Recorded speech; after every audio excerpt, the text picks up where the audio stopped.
warahmatullahi wabarakatuh. Halo semua, kembali lagi bersama saya Nanda Hoirunisa. Di video kali ini kita akan membahas terkait dengan lingkungan belajar. Apa aja yang akan dibahas kali ini? Yuk kita cari tahu. Teman-teman, kalau kita membahas terkait tentang lingkungan belajar, banyak orang pasti akan langsung berpikir tentang ruang kelas, meja, kursi, atau papan tulis. Padahal sebenarnya lingkungan belajar itu lebih luas daripada itu. Bahkan menurut John Centrock, lingkungan belajar itu mencakup semua hal yang mempengaruhi siswa selama proses belajar itu berlangsung. Nah, jadi lingkungan belajar ini bukan cuma tempatnya saja, tetapi juga lingkungan yang dirasakan para siswa ketika mereka dalam proses belajar. Nah, lingkungan belajar ini juga berkaitan dengan hubungan sosial yang ada di dalam kelas. Misalnya seperti hubungan antara siswa dengan guru, hubungan antar teman. Selain itu juga cara guru memperlakukan siswa dan bagaimana suasana komunikasi yang terjadi di dalam kelas. Jadi kalau hubungan di dalam kelas itu baik, siswa itu biasanya akan menjadi nyaman untuk belajar, lebih berani dalam menyampaikan pendapatnya. Selain itu, kondisi emosional siswa juga termasuk dari lingkungan belajar. Kenapa?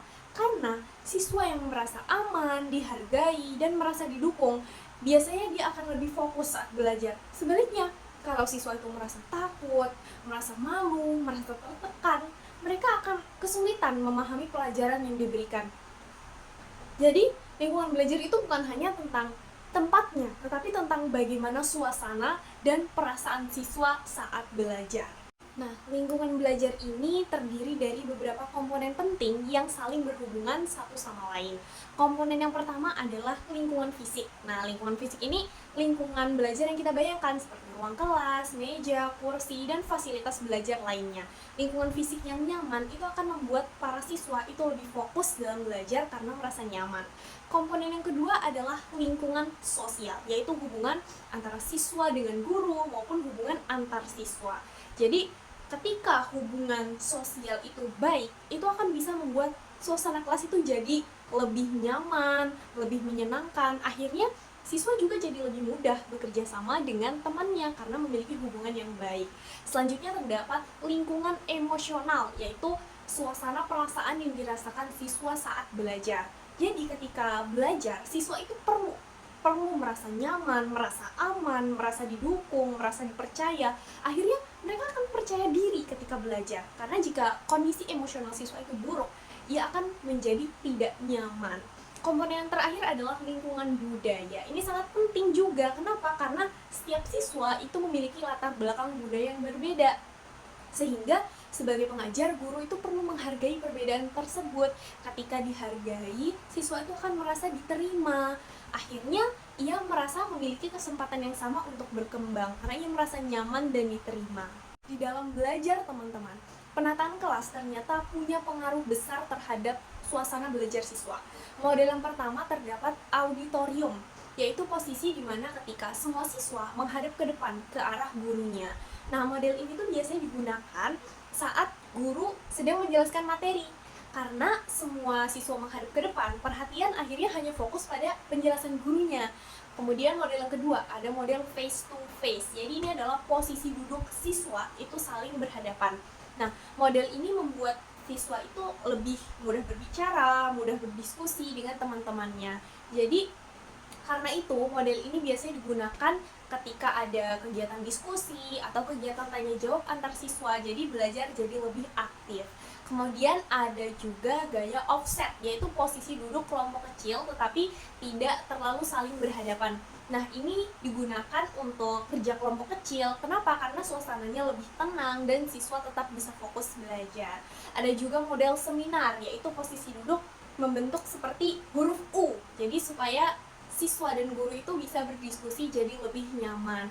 Ada juga model cluster, yaitu siswa duduk dalam kelompok-kelompok kecil yang saling berdekatan. Nah, model ini sering digunakan untuk kerjasama atau tugas kelompok. Kenapa? Karena siswa jadi mudah berdiskusi dan bertukar pendapat dengan teman-temannya. Di dalam mengelola kelas, setiap guru punya cara yang berbeda. Gaya yang pertama terdapat otoritatif, yaitu gaya yang paling efektif. Jadi, di dalam gaya ini, guru itu tetap tegas terhadap aturan, tetapi juga peduli kepada siswa siswanya. Jadi guru itu bukan hanya memberi aturan, tetapi juga memahami bagaimana kondisi siswanya. Jadi siswa itu disiplin, tetapi tidak merasa terlalu ditekan karena guru memahami kondisinya. Gaya yang kedua adalah otoriter. Nah, dalam gaya ini guru itu biasanya terlalu keras atau terlalu menekan siswanya. Jadi aturannya itu sangat ketat sehingga siswa tuh harus terus mengikuti tanpa banyak penjelasan, tanpa dimengerti. Akhirnya suasana kelas tuh sering terasa tegang, akhirnya siswa takut untuk berbicara, takut untuk bertanya. Sedangkan gaya yang terakhir adalah permisif, yaitu gaya yang selalu membebaskan siswanya. Jadi guru tuh terlalu banyak memberi kebebasan dan kurang memberikan batasan kepada para siswanya. Jadi kelas itu akhirnya menjadi tidak tertib karena siswa merasa, oh bebas nih melakukan apa saja gitu. Nah, karena itu gaya otoritatif itu dianggap paling baik karena seimbang antara sikap tegas dan peduli. Nah, di dalam kelas, aturan dan prosedur itu sangat penting dalam kegiatan belajar agar berjalan lancar. Jadi, aturan ini biasanya berhubungan dengan perilaku-perilaku siswa. Misalnya, harus saling menghargai, tidak mengganggu teman, dan menjaga kebersihan kelas. Jadi, aturan-aturan yang ada itu membantu supaya suasana belajar tetap nyaman dan tertib. Sedangkan prosedur itu berhubungan dengan kegiatan sehari-hari di kelas, seperti mengumpulkan tugas, meminta izin ketika keluar kelas, dan bagaimana siswa itu memulai pelajaran di kelas. Nah, dengan adanya prosedur, siswa itu jadi lebih paham apa yang harus mereka lakukan. Jadi, aturan dan prosedur itu harus diterapkan secara terus-menerus. Karena kalau aturan hanya dibuat tetapi tidak dijalankan, siswa itu akan menganggap bahwa, oh aturan itu tidak penting begitu. Jadi, guru itu perlu menjelaskan aturan dengan jelas dan menerapkannya secara adil kepada semua siswanya. Nah, jadi ciri lingkungan belajar yang positif itu seperti apa? Yang pertama, siswa merasa aman dan nyaman. Siswa itu merasa tenang saat berada di kelas, tidak takut untuk belajar dan bertanya. Jadi, kalau suasana kelas itu nyaman, siswa akan lebih fokus, bahkan lebih semangat dalam mengikuti pelajaran di dalam kelas. Ciri yang kedua itu adalah adanya rasa saling menghargai. Jadi guru menghargai siswa dan akhirnya siswa pun juga akan menghargai guru maupun teman-temannya. Jadi dengan suasana kelas yang saling menghargai dan menghormati seperti ini, hubungan di dalam kelas itu jadi akan lebih baik dan siswa itu merasa lebih diterima. Ciri yang ketiga adalah siswa aktif dan terlibat di dalam pembelajaran. Jadi selama di dalam kelas, siswa itu tidak hanya diam, tidak hanya mendengarkan saja, tetapi juga aktif. Aktif itu dalam artian ikut bertanya, berdiskusi, dan berpartisipasi dalam kegiatan belajar. Selain itu, suasana kelas juga akhirnya tidak terlalu tegang, jadi belajar terasa lebih santai, begitu. Nah, dari pembahasan tadi, kita bisa memahami kalau lingkungan belajar itu punya pengaruh, bahkan pengaruh yang besar terhadap proses belajar siswa.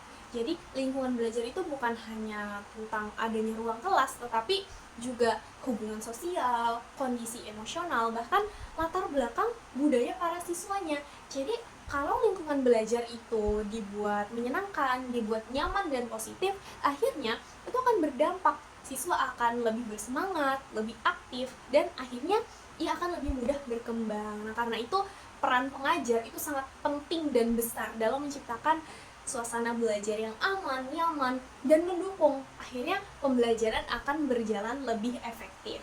Nah, teman-teman, itu tadi adalah pembahasan terkait lingkungan belajar. Sampai sini dulu video kali ini. Terima kasih sudah menyimak sampai akhir dan sampai jumpa. Wassalamualaikum warahmatullahi wabarakatuh.